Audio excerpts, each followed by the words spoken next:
Welcome to Silicon Bites on what has been one of the most momentous, extraordinary, disturbing, outrageous, and frustrating weeks, perhaps in politics since the end of the Second World War.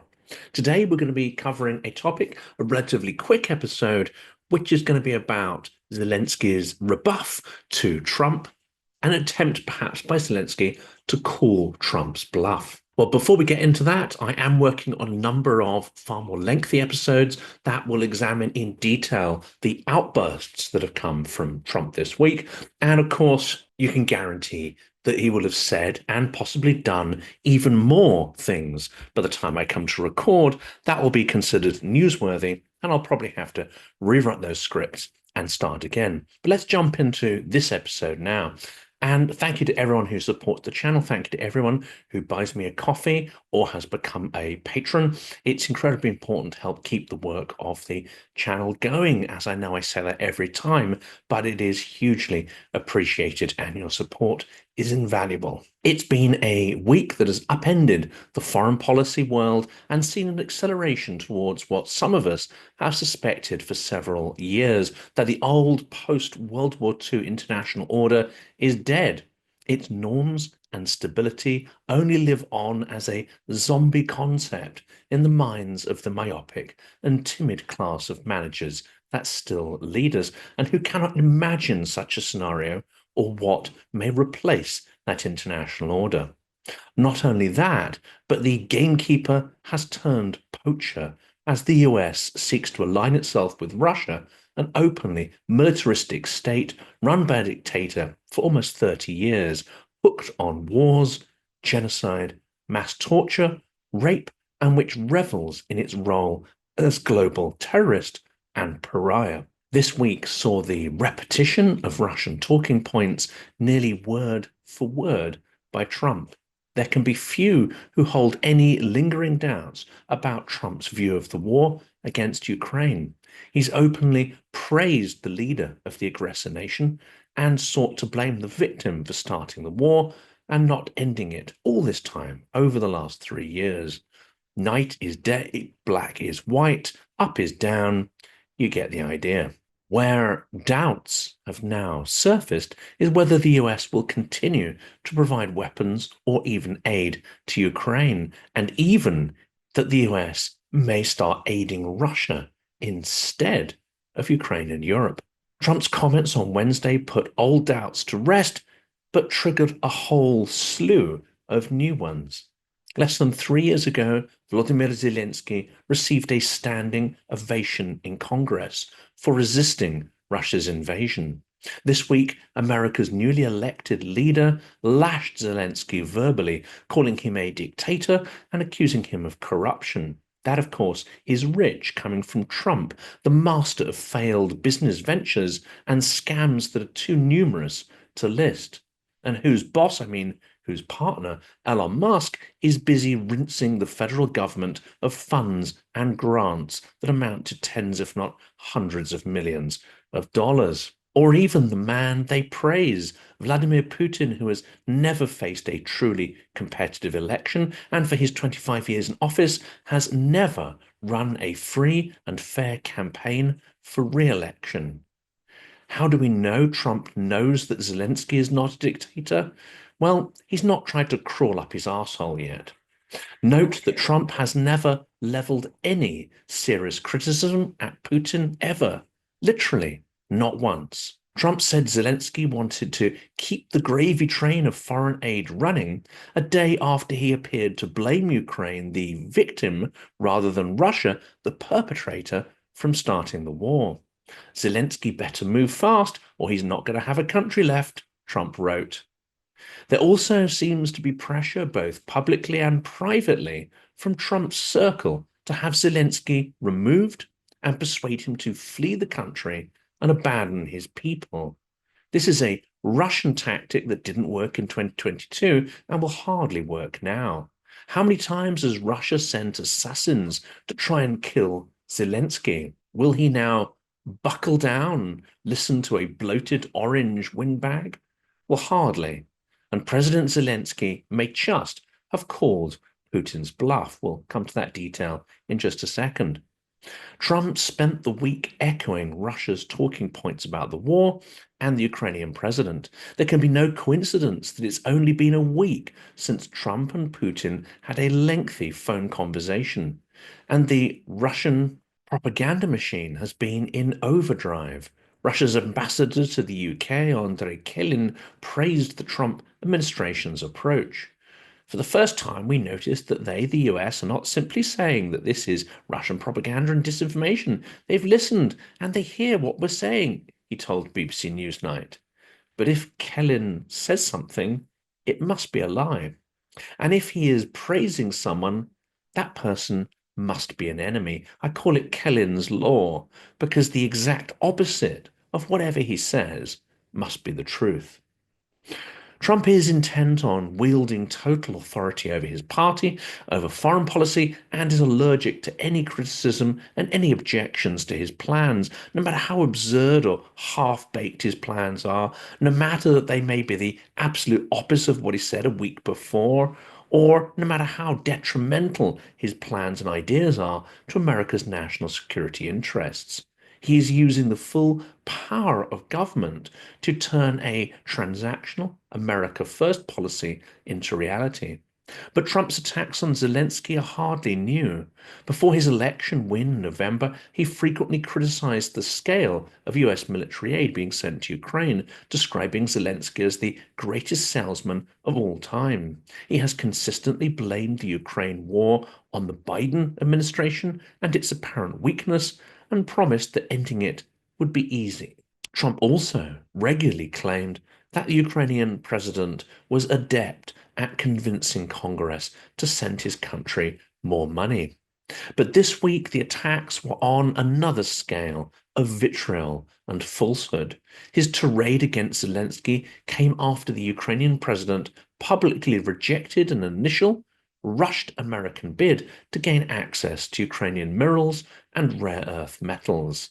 That's not a serious conversation, Zelenskyy said. I can't sell our state.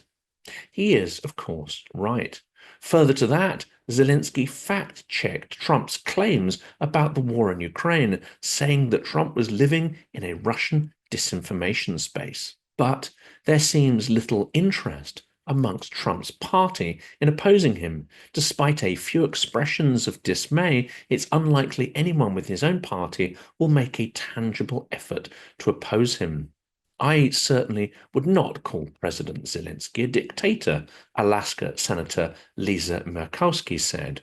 Susan Collins of Maine, another frequent Republican dissenter, said she disagreed with Trump, as did John Kennedy of Louisiana, who called Trump a gangster. Fresh from a trip to Kyiv, Tom Tillis of North Carolina said the Ukraine war was the responsibility of one human being on the face of the planet, and that is Vladimir Putin. But these people have no power and little influence. We instead need to pay attention to what Vice President J.D. Vance says, a man who has always been on the extreme end of harsh attitudes towards Ukraine, with a tendency to pick up and amplify Russia-friendly narratives and talking points. He said, the idea that Zelenskyy is going to change the president's mind by bad-mouthing him in public media, everyone who knows the president will tell you that it is an atrocious way to deal with this administration, he said in a recent interview. So this is where we are at. Do you appease Trump when he tells lies in the hope that he may look more favorably at your case? Or do you oppose him and call out his BS with the risk that it'll provoke an extreme and negative reaction? Well, I'd argue that appeasement and weakness is not a good look and never ends well for those that deal with Trump. He will always betray his followers when they cease to be useful to him, and he will spit them out. Sycophants and appeasers are nobody and nothing to him. They are worse than invisible. They are absolutely worthless. At least by opposing him, you get noticed. Provoking his anger at least means he is forced to think about you, strategize about your position, connive and plot against you even. Maybe even make some accommodations with you if you prove to be a tough nut to crack, strong and tenacious. I think this is the approach Zelenskyy is taking, I think it is the correct one. Trump has been consistent in his views towards Putin, however. He said Putin was a genius just days after Putin launched his invasion of Ukraine in 2022. At a July 2018 US-Russia summit in Helsinki, Trump said he had no reason to doubt Putin's insistence, counter to US intelligence findings, that Russia did not meddle in the 2016 election. Of course, there is copious evidence that Russia did meddle in those elections and has been meddling since. Here's the challenge, though. In his first term, Trump's foreign policy team included senior officials that were much more skeptical of Russia's intentions, the so-called adults in the room, like John Bolton, Mike Pompeo, and John Kelly. It is believed that they were able to moderate some of Trump's wilder foreign policy impulses. In the second Trump administration, he has surrounded himself with like-minded advisors, those who potentially disagree or who have more robust sources of information, like General Kellogg, are either unwilling or unable to change his mind.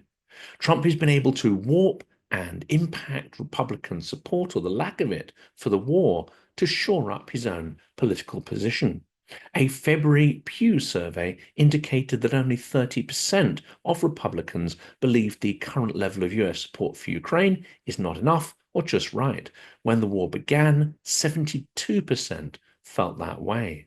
40% of Republicans said they believe supporting Ukraine hurts US national security, versus only 27% who now say that it helps. This is a dramatic turnaround, even if there are still significant numbers of Republicans who see Ukraine as the victim and an ally of the US, and who see Putin as a dictator and the prime aggressor.